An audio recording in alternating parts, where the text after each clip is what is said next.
ఒకప్పుడు కొన్ని వందల రకాల జాతుల కొంగలు ఉండేవి, కానీ క్రమంగా అంతరించిపోయాయి. ఇప్పుడు 15 జాతులు మాత్రమే మిగిలాయి. కొంగలకు ఇవే తినాలని రూలేమీ ఉండదు. ఎప్పుడేది దొరికితే అది తినేసి కడుపు నింపుకుంటాయి. చేపలు, పురుగులు, పండ్లు, గింజలు, మొక్కలు ఏదైనా సరే ఇవి తింటాయి. ఇవి 3 నుంచి 5 ఏళ్ల వయసు వచ్చే వరకు జత కట్టవు. ఒక్కసారి జత కట్టాక జీవితాంతం దానితోనే ఉంటాయి. అది చనిపోయినా సరే మరొక దాని దగ్గరికి వెళ్ళవు. కొంగల్లో ఐకమత్యం చాలా ఎక్కువ. ఒక కొంగకి ఏదైనా ప్రమాదం జరిగితే అది ఒక రకమైన శబ్దం చేస్తుంది. ఈ శబ్దం దాదాపు 2 కిలోమీటర్ల వరకు వ్యాపిస్తుంది. దాన్ని గుర్తుపట్టిన ఇతర కొంగలన్నీ వచ్చేస్తాయి. కలిసికట్టుగా శత్రువుతో పోరాటం జరుపుతాయి. కొంగలు గంటల పాటు చల్లటి నీటిలో నిలబడి ఎందుకు ఉంటాయో తెలుసా? శరీర ఉష్ణోగ్రతను సమన్వయం చేసుకోవటానికి. ఇవి రక్త ప్రసరణ వేగాన్ని నియంత్రించుకునే ప్రయత్నం చేస్తుంటాయి. అందుకోసం కాళ్ళల్లో ఉండే రక్త నాళాలను బిగబడతాయి. దానికోసమే గడ్డ కట్టించేంత చల్లటి నీటిలో గంటల సేపు నిలబడిపోతాయి. వీటి కాళ్ళు చాలా బలంగా ఉంటాయి. శత్రువులు దాడి చేసినప్పుడు తమ కాళ్ళతోనే ప్రతిఘటిస్తాయి. కొంగలు ప్రపంచమంతా ఉన్నాయి, కానీ అంటార్కిటికా, దక్షిణ అమెరికాలో మాత్రం ఎక్కడా ఒక్క కొంగ కూడా కనిపించదు. సాధారణంగా ఒక లారీ ట్రక్ యొక్క టైర్ సైజు 20, 22, 24 అంగుళాల వరకు ఉంటుంది. వీటి రేటు 20,000 నుండి 4 లక్షల వరకు ఉంటుంది. అయితే ప్రపంచంలోనే అత్యంత పెద్దదైన టైర్ ఒకటి ఉంది. లీ టోర్నియో L2350 అనేది వరల్డ్స్ లార్జెస్ట్ టైర్. ఒక పెద్ద ట్రక్కి ఇవి ఉంటాయి. వీటి ఓవరాల్ చుట్టుకొలత 13 అడుగులు ఉంటుంది. అంటే 2 మనుషుల్ని కలిపితే వచ్చే హైట్తో సమానం. ఈ టైర్ 8 టన్నుల బరువు ఉంటుంది. అయితే ఒక టైర్ కాస్ట్ ఎంత ఉంటుందో తెలుసా? దాదాపుగా $1,35,000, అంటే 1,12,00,000 రూపాయలు. ఈ ఒక్క టైర్ని అమ్మితే మనం సెటిల్ అయిపోవచ్చు కదా. Mike the headless chicken. ఈ కోడి తన తలను కట్ చేసిన తర్వాత కూడా 18 నెలల వరకు బ్రతికింది. 1945 సెప్టెంబర్ 10న ఎల్లాయిడ్ ఓల్సన్ అనే వ్యక్తి తన అత్తగారింట్లో రాత్రి భోజనం చేయటానికి సిద్ధపడుతున్నప్పుడు తన భార్య ఇంటి ఖాళీ ప్రాంతంలోకి వెళ్లి ఒక కోడిని తీసుకురమ్మని చెప్పింది. దీంతో ఓల్సన్ 5.5 సంవత్సరాల వయసు ఉన్న మైక్ అనే కోడిని ఎంచుకొని గొడ్డలితో దాని తలను నరికాడు. కానీ పూర్తిగా కోడి చెవిని, అలాగే బ్రెయిన్ స్టెమ్ కి కనెక్ట్ అయి ఉండే జుగులర్ వెయిన్ ని పూర్తిగా నరకలేదు. దీంతో ఆ కోడి చావకుండా అటు ఇటు తిరుగుతూ విలవిలలాడుతుంది. ఎంతసేపు అయినా అది చావట్లేదు. బ్యాలెన్స్డ్ గా నేల మీద నడుస్తుంది. ఓల్సెన్ దీన్ని గమనించి ఎలాగైనా దీన్ని రక్షించాలి అనుకొని ఒక ఐడ్రాపర్ సహాయంతో పాలను, నీటిని, ఆహారాన్ని తన మొండెంలో ఇంజెక్ట్ చేశాడు. ఇలా మైక్ ను ప్రతిరోజు పోషిస్తూ వస్తున్నాడు. చివరిగా 1947 మార్చిలో అర్ధరాత్రి మైకు చనిపోయింది. ఓల్సెన్ ముందు రోజు సిరంజీస్ ని సరిగ్గా క్లీన్ చేయకపోవటం వల్లనే అది చనిపోయిందని నమ్ముతారు. ఏది ఏమైనా తరలేకపోయినా ఈ కోడి బ్రతకటం ఆశ్చర్యం. కొన్ని లెక్కల ప్రకారం వాటికన్ సిటీలోని ప్రజలు ప్రపంచంలోని ప్రజల కంటే ఎక్కువ వైన్ తాగుతున్నారట. వాటికన్ సిటీలో ఒక వ్యక్తి సంవత్సరానికి 105 బాటిల్స్ వరకు తాగుతున్నాడట. అయితే వైన్ గ్లాసెస్ గురించి ఫ్యాక్ట్ ఏంటంటే, ఇప్పుడు వైన్ తాగటానికి ఉపయోగిస్తున్న వైన్ గ్లాసెస్ అనేవి 17వ శతాబ్దంలో వాడిన వైన్ గ్లాసెస్ కంటే 7 రెట్లు పెద్దవిగా ఉన్నాయట. మీరు ఈ ఫోటోలు చూస్తే తేడా అర్థమవుతుంది. ఒక బ్యాటరీని ఫుల్ ఛార్జ్ చేసి దాన్ని 100% వరకు పూర్తిగా వాడితే దాన్ని ఒక ఛార్జ్ సైకిల్ అంటారు.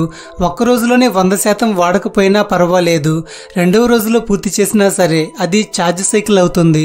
అయితే సాధారణంగా ఒక ల్యాప్టాప్ బ్యాటరీ 300 నుంచి 500 ఛార్జ్ సైకిల్స్ కెపాసిటీ ఉంటుంది. తర్వాత ఆ బ్యాటరీ సరిగ్గా పనిచేయదు. కాలిఫోర్నియా యూనివర్సిటీలో చదువుకునే మ్యాలీ తాయ్ అనే ఒక విద్యార్థిని రీయూజబుల్ బ్యాటరీని కనుగొంది. ఈమె కనుగొన్న ఈ బ్యాటరీని 400 సంవత్సరాల వరకు వాడుకోవచ్చు. అంటే దీంట్లో మొత్తం 2 లక్షల ఛార్జ్ సైకిల్స్ కెపాసిటీ ఉంటుంది. ఈ బ్యాటరీ మ్యాంగనీస్ డయాక్సైడ్ మరియు ఫ్లెక్సీగ్లాస్ లాంటి ఎలక్ట్రోలైట్ జెల్తో పూసిన బంగారు నానో వైర్ల కలయికతో తయారు చేసింది. దీన్ని కనుగొనటానికి మొత్తం 3 నెలల సమయం పట్టింది. ఇంటెల్ సంస్థ నుంచి ఒక మంచి జాబ్ ఆఫర్ కూడా ఈమెకు వచ్చింది. ఒకవేళ ఈమె కనుగొన్న బ్యాటరీ కనుక మనం వాడే స్మార్ట్ ఫోన్స్, ల్యాప్టాప్లో ఉంటే వాటికి లైఫ్ లాంగ్ బ్యాటరీ ఇష్యూ ఉండవు. ఫ్రెండ్స్, తర్వాతి ఫ్యాక్ట్లోకి వెళ్ళబోయే ముందు ఒక చిన్న విషయం. ఇప్పటి వరకు వీడియో చూసిన మీరు ఒకవేళ వీడియోని లైక్ చేయకపోయి ఉంటే దయచేసి ఇప్పుడే వీడియోని లైక్ చేయండి. యూట్యూబ్ అల్గారిథం ప్రకారం ఒక వీడియోకి ఎక్కువ లైక్స్ ఉండటం వల్ల ఆ వీడియోని యూట్యూబ్ ఎక్కువ మంది చూసేలా చేస్తుంది. దీని ద్వారా మన ఛానల్ గ్రోత్ అవుతుంది. కాబట్టి ప్రతి ఒక్కరూ వీడియోని లైక్ చేయండి. జింక తలపై రెండు వైపులా కొమ్ములు ఉండడాన్ని మనం గమనిస్తూ ఉంటాం. అయితే ఈ కొమ్ములు ఎక్కువ జాతుల్లో మగ జింకలకు మాత్రమే ఉంటాయి. కానీ క్వారీబో రీండీర్ జాతుల్లోని ఆడజింకలకు కూడా కొమ్ములు ఉంటాయి. ఇవి మగవాటి కొమ్ముల కన్నా చిన్నవిగా ఉంటాయి. జింక కొమ్ములు దాని పుర్రెపై ఉండే పెడికిల్ అనే భాగం నుంచి మొలుస్తాయి. ఇవి పెరుగుతున్నప్పుడు వీటిపై వెల్వెట్ వంటి మెత్తటి చర్మం ఉంటుంది. దీని ద్వారానే కొమ్ముల్లో పెరుగుతున్న ఎముకలకు ఆక్సిజన్, ఇతర పోషకాలు అందుతాయి. కొమ్ము పూర్తిగా పెరిగిన తర్వాత ఆ వెల్వెట్ లాంటి మెత్తటి చర్మం పోతుంది. కొమ్ములోని ఎముక నిర్జీవంగా మారుతుంది. అప్పుడే కొమ్ము పూర్తిగా అభివృద్ధి చెందినట్లు అర్థం. ఈ కొమ్ములు ఆడజింకలతో కలిసే కాలంలో రాలిపోతుంటాయి. ఎక్కువ జాతుల్లో కొమ్ములు రాలిపోవటం జనవరి, ఏప్రిల్ నెలల మధ్య కాలంలో జరుగుతుంది. ఈ కొమ్ములు రాలిపోయే ప్రక్రియ పూర్తి కావటానికి 2 నుంచి 3 వారాలు పడుతుంది. ఇవి తిరిగి ఎండాకాలంలో పెరుగుతుంటాయి. మనుషులపై దాడి చేసే జంతువులు ఏవి అనగానే ఎక్కువగా lion, tiger, leopards, polar bears, crocodiles వీటిని గుర్తు తెచ్చుకుంటాం. నిజమే. కానీ వీటికన్నా మనుషులపై దాడి చేస్తున్న జీవులు దోమలు. స్నేక్స్ అండ్ లయన్స్ వల్ల ఒక సంవత్సరానికి 250 మరణాలు సంభవిస్తే దోమల వల్ల సంవత్సరానికి 10 లక్షల మరణాలు జరుగుతున్నాయట. కాబట్టే ఏవి ప్రాణాంతకమైనవో అర్థమవుతుంది.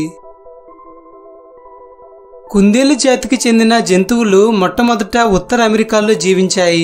తర్వాత అవి ప్రపంచమంతా నివాసం ఏర్పరచుకున్నాయి. కుందేళ్లలో దాదాపు 50 జాతులు ఉన్నాయి. కుందేలు చాలా బలహీనమైనది. అది పిరికి జంతువు. చిన్న చిన్న శబ్దాలకే ఉలిక్కిపడి పారిపోతుంది. కుందేలు శరీరం కుచ్చు వంటి వెంట్రుకలతో నిండి శుతిమెత్తగా ఉంటుంది. దీనికి పెద్ద పెద్ద చెవులు ఉంటాయి. చిన్న చిన్న శబ్దాలను కూడా సులువుగా గ్రహించటానికి ఈ పెద్ద పెద్ద చెవులు బాగా ఉపయోగపడతాయి. విశాలమైన వీటి బాహ్య చెవి ఎక్కువ శబ్దాలను గ్రహించుకుంటుంది. గ్రహించిన శబ్దాలను లోపల చెవిలోకి ప్రసరింపజేస్తుంది. అందువల్ల శబ్దం వినగానే కుందేలు పారిపోతుంది. కుందేళ్లకు ముందరి కాళ్ళు పొట్టిగా, వెనక కాళ్ళు పొడవుగా ఉంటాయి. అందువల్ల ఇవి వేగంగా పరిగెత్తగలవు. కుందేలు గంటకి 65 కిలోమీటర్ల వేగంతో పరిగెత్తగలవు. ఇవి గడ్డి, గరిక, ఆకులు, దుంపలు, కూరగాయలను ఇష్టంగా తింటాయి. కుందేళ్లకు సంతానోత్పత్తి శక్తి ఎక్కువ. కుందేలు 40 రోజుల్లోనే పిల్లల్ని కంటుంది. కుందేలు సగటున ఏడాదికి 10 నుండి 12 పిల్లలకు జన్మనిస్తుంది. మన దేశంలో అభివృద్ధి చెందిన రాష్ట్రాలలో ముంబై టాప్లో ఉంటుంది. ఎంత అభివృద్ధి చెందినా ఏం లాభం? అక్కడి గాలి పూర్తిగా కలుషితమైపోయింది. ముంబైలో ఒక రోజు పీల్చే గాలి 2.5 ప్యాకెట్ల సిగరెట్తో సమానమట. సాధారణంగా బైక్స్ అనేవి పెట్రోల్ ఇంజిన్తో నడుస్తాయి. డీజిల్ ఇంజిన్తో బైక్ నడపడం చాలా కష్టం. అయితే 1993లో ఇండియాలో టారస్ అనే పేరుతో ఒక డీజిల్ బైక్ వచ్చింది. దీన్ని లాంచ్ చేసిన వారు రాయల్ ఎన్ఫీల్డ్ కంపెనీ. కమర్షియల్ గా ఇవి సక్సెస్ కాకపోవడంతో 2002లో వీటి ప్రొడక్షన్ ఆపేశారు.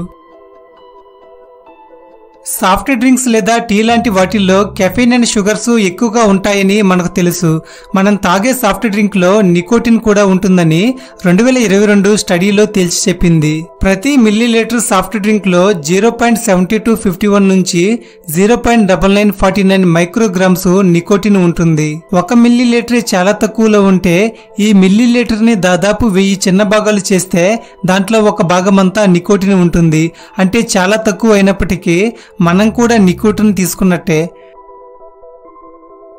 పిండం దశలో ఉండే శిశువు గుండె నిమిషానికి 160 సార్లు కొట్టుకుంటుంది. వయసు పెరిగే కొద్దీ గుండు కొట్టుకునే వేగం తగ్గిపోతుంది. ఈ వీడియో మీద మీ అభిప్రాయాన్ని కామెంట్స్ ద్వారా తెలియజేయండి. అలాగే ఛానల్ని సబ్స్క్రైబ్ చేసుకుని పక్కనే ఉన్న గంటను యాక్టివేట్ చేసుకోండి. మీ ఫ్రెండ్స్ అండ్ ఫ్యామిలీ